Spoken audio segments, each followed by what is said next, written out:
Hola, muy buenos días, qué gusto saludarles, bienvenidos a este segmento Foro Público, un segmento que nos permite conocer más a fondo nuestros derechos, conocer un poco más acerca de esos problemas que necesitan solución jurídica, y para eso está este segmento. Así que les invitamos a todas las personas a que nos hagan comentarios, a que nos escriban a través de nuestras redes sociales. En Facebook estamos como Foro Público y en YouTube también como Foro Público, un segmento para conocer más a fondo nuestros derechos. Y antes de comenzar quiero dar gracias a nuestros auspiciantes, a Houses, Bienes Raíces, HBR, SAS, Planificación Inmobiliaria. El día de hoy vamos a tocar un tema muy importante en el derecho, como lo es el derecho penal. Pero para esto me acompaña un gran profesor, una persona que conoce, un especialista realmente del derecho penal y a quien doy la bienvenida. Así que conmigo y junto a nosotros en Foro Público nos acompaña el doctor Álvaro Román Márquez. Doctor, ¿cómo está? Muy buenos días. Buenos días, André. Muchas gracias por el espacio que me has dado para poder conversar y intercambiar estas ideas, ¿no? Estamos listos para... Y gracias por tu generosidad. Somos aprendices permanentemente del derecho. Doctor, profesor por muchísimos años de derecho penal. Bueno, para comenzar, realmente hay muchos temas en el derecho penal que difícil sería poner un punto de comienzo, pero a lo largo de su experiencia, ¿cuál cree que sea uno de los principales problemas que acarrean en el país en cuanto a delitos?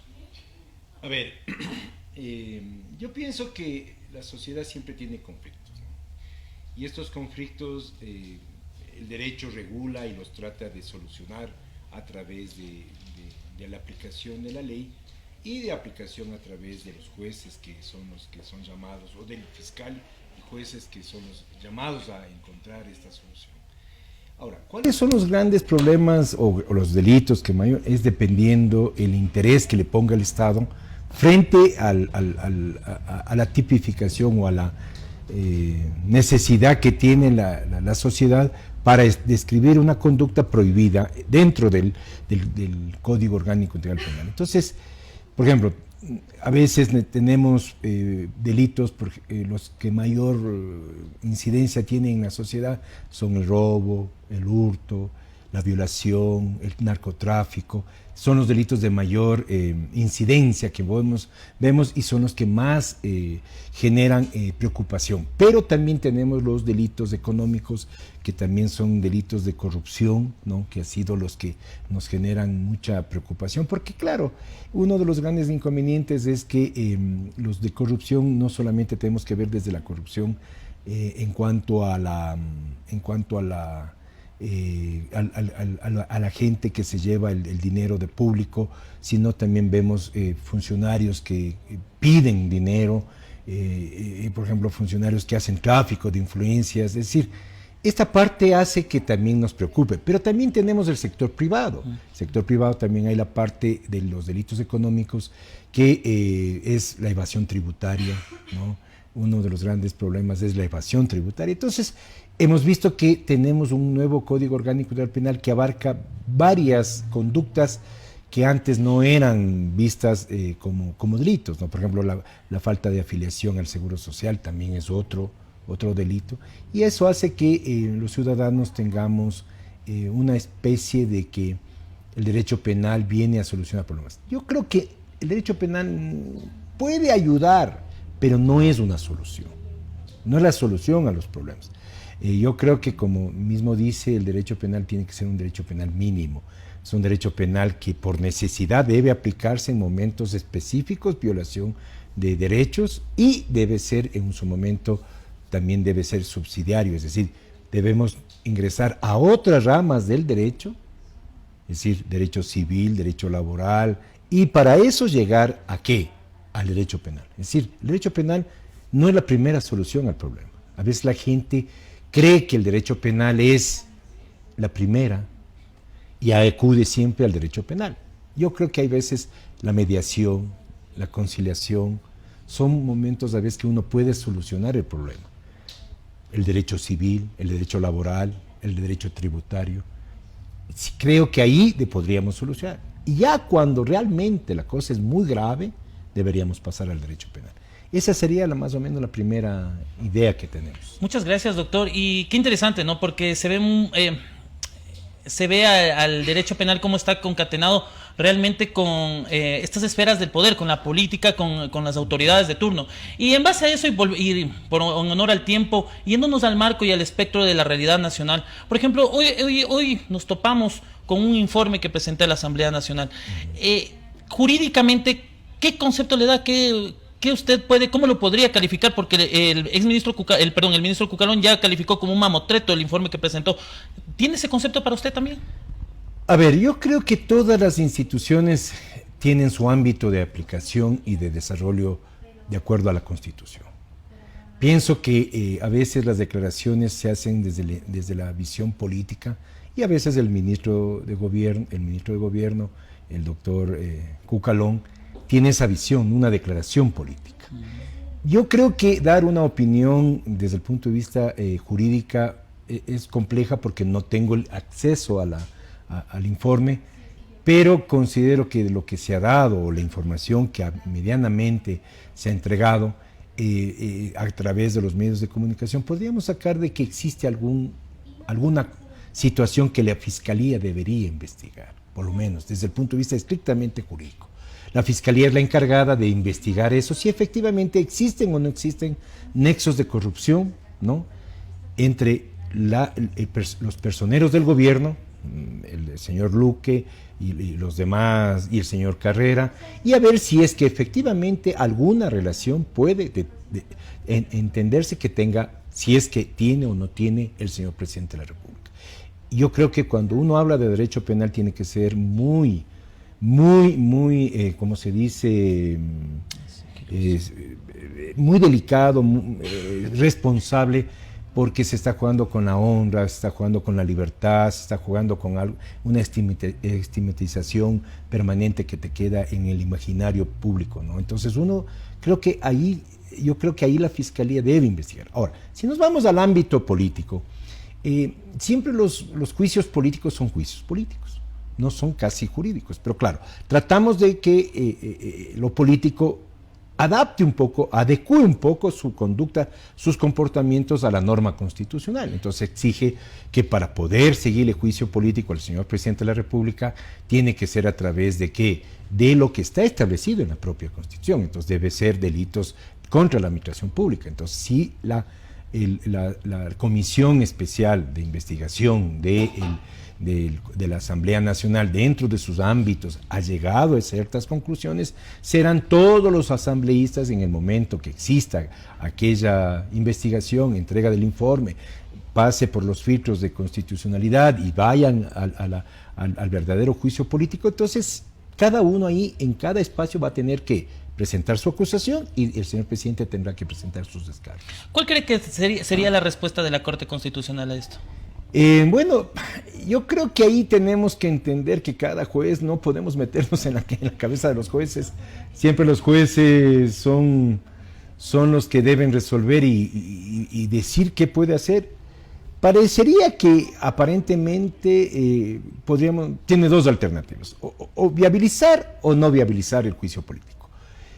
Si es que no se cumplen los requisitos, y aparentemente siempre ha sido política de la Corte, en la última parte por lo menos creo yo, si no se cumple la Constitución o lo que manda la Constitución, yo creo que la Corte va a decir que no.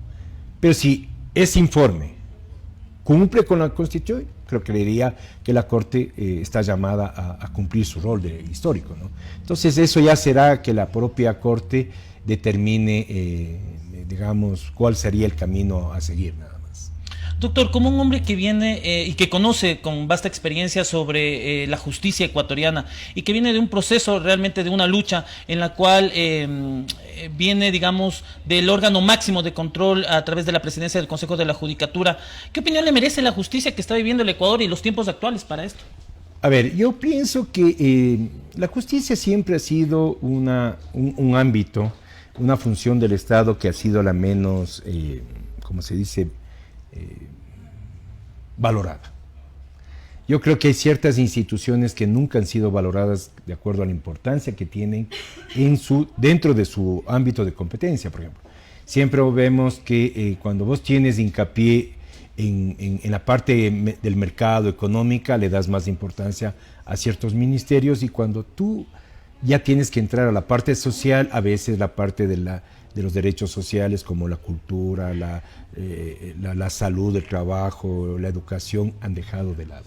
Pero fundamentalmente de lo que yo he podido vivir siempre, porque yo además soy hijo de abogado, nací en la Administración de Justicia, mi papá fue juez, es decir, yo llevo más de 38 años ligado y más toda mi vida, 57 años, es decir, toda la vida he estado en la Administración de Justicia, entonces siempre hemos visto que la Administración de Justicia se ha convertido en un botín político. Yo siempre hago un recuerdo de que todos los presidentes de la República siempre han tenido interés de manejar la justicia, siempre. Entonces yo veo siempre, y digo, por ejemplo, en el tiempo del doctor Rodrigo Borja, tuvo su presidente del Partido de la Izquierda Democrática, el ingeniero Félix Correro también tuvo aliados en la Corte, tuvo 16 jueces que manejaban. Entonces, siempre ha habido una interferencia de la justicia por la política. Entonces, la política no ha estado... ¿Por qué? Porque acuérdate, André, si nosotros hacemos recuerdo a la gente, vos tienes las leyes que son abstractas, pero para ser aplicadas tienen que haber un juez. Y el juez entra en ese momento en un rol súper importante.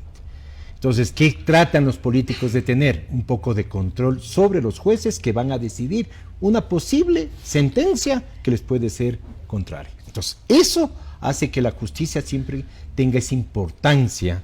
¿Esa importancia para qué? Para manejar y tener el interés bajo su control. Claro, y normalmente eso se ha visto, ¿no? A lo largo de la historia del Ecuador, como usted mismo lo dice. Antes de seguir, quisiera dar paso a nuestro auspiciante, Houses Bienes Raíces, y vamos a ver un video y ya regresamos con más información sobre esto. Gracias.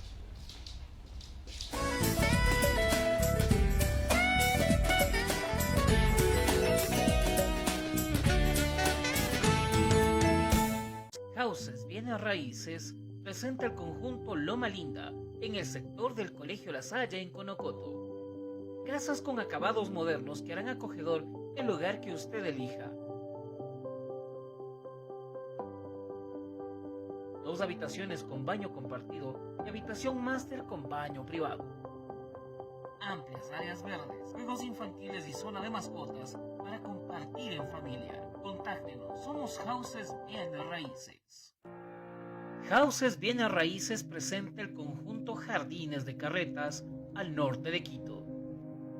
Modernos espacios con entrada de luz natural. 3 habitaciones amplias y confortables. 2,5 baños. Áreas infantiles, barbecue y más te esperan. Contáctenos, somos Houses Bienes Raíces.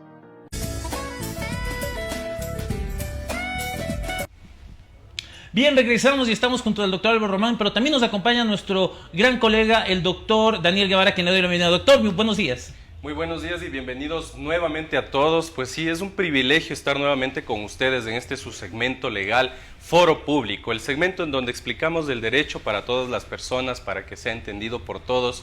Y pues hoy nos acompaña el doctor Álvaro Román. Tenemos el privilegio y el honor de contar con él, su presencia. El doctor André Villa ha hecho una fabulosa entrevista en donde hemos estado conversando acerca del acceso a la justicia, al derecho penal. Y pues en esta ocasión yo también quisiera preguntar al doctor, en este caso, para que nosotros como ciudadanos facilitemos el acceso a la justicia penal, digamos, en este caso, ¿qué es lo más recomendable para una persona que no tiene conocimiento previo, que nunca ha estado implicado quizás en algún tema en cuanto le compete al derecho penal y que quiere adquirir justicia, digamos, quiere primero tener conocimientos? Luego hablaremos un poco más acerca de cómo es que las personas podríamos integrar a nuestros conocimientos también acerca del derecho penal, pero en esta ocasión quisiera consultarle a usted con su amplia experiencia y bueno, teniendo el privilegio de tenerle aquí, que como le comentaba alguna vez yo fui alumno suyo, pues quisiera que de la misma manera tan didáctica usted nos explique cuál es ese acceso a la justicia que podemos ejercitar. Claro, buenos días, ¿cómo te va? A ver, yo considero que hay 2 ámbitos, ¿no? Uno puede ser a través de víctima, siendo víctima, y otro a través de ser un procesado o acusado de un delito. Entonces, desde el ámbito estrictamente de la víctima, claro, la víctima o la persona que sufrió un delito ¿Cómo puede acceder a la justicia? Entonces, depende de dos. La justicia, si tú tienes un delito que debe investigar la fiscalía, tú debes acudir a la fiscalía, presentar la denuncia, o también a la policía judicial, que también está en la competencia para presentar la denuncia. Ahí es que la fiscalía se encarga, como ámbito de sus competencias, determinar que tu denuncia, sea verbal o sea por escrito, que encaminar a qué unidad en su estructura que tiene como fiscalía. Tiene las unidades de garantías penales, de garantías de personas, de patrimonio, de fe pública, es decir, varias unidades que tu preocupación, tu denuncia la van a encaminar para esas unidades. Entonces, por ejemplo, si a ti te sucedió unas lesiones, hubo una agresión sexual, entonces tienes las unidades de género y de violencia. Que son más especializadas. Se va especializando a día. Entonces, ahí tienes un acceso. Ahora, ciertamente que a veces tú tienes dificultades porque la gran cantidad de denuncias que se presentan a la fiscalía también tiene poco personal, a veces poco presupuesto, porque hemos tenido tomar en cuenta que el presupuesto de la función judicial se ha reducido. En vez de 370 millones desde el 2017, hasta la actualidad tienes 317 millones. Es decir, hemos perdido una gran cantidad Entonces, claro, tienes para pagar gasto corriente, que son los sueldos, y muy poco para invertir y mantener las instituciones. Entonces, tienes un inconveniente. No puedes trabajar para aumentar fiscales porque no hay presupuesto, o para aumentarles o subirles de categoría. Entonces, ese sería un problema. Pero volviendo al tema de los ciudadanos, entonces ahí entrarías al trabajo y tener esa paciencia, ¿no? Entonces ahí tienes dos opciones: la opción de contratar un abogado privado o ir a la Defensoría Pública. Porque la Defensoría Pública se ha cambiado esta idea de que solo defendía al procesado. Ahora también la Defensoría Pública también defiende a personas que requieren de sus servicios. Y ha cambiado de ámbitos también, por ejemplo, ya no solamente es del ámbito penal, sino el ámbito laboral, el ámbito de alimentos. Son esos tres ámbitos que la Defensoría Pública también está haciendo el trabajo. Sí. Entonces ahí viene el punto. Bueno, sí, son interesantes las estadísticas, la información que nos ha dado, y sin duda quién mejor como el doctor Álvaro Román para darnos una explicación que incluso desde su experticia de la docencia puede ilustrarnos de mejor manera. Damos gracias por esta intervención, pues los números de contacto siempre estarán a disposición de todos. Les agradecemos por los mensajes de apoyo y por las consultas que eventualmente vamos a irlas evacuando. En este paso vamos a dar, pues ya finalizado el segmento legal de Foro Público, y queremos dar paso a nuestras compañeras Tati y Alejandra, que están esperando para cerrar el programa. Agradecemos mucho su visita, doctor Álvaro Román, doctor André Villa. Muchas gracias a todos.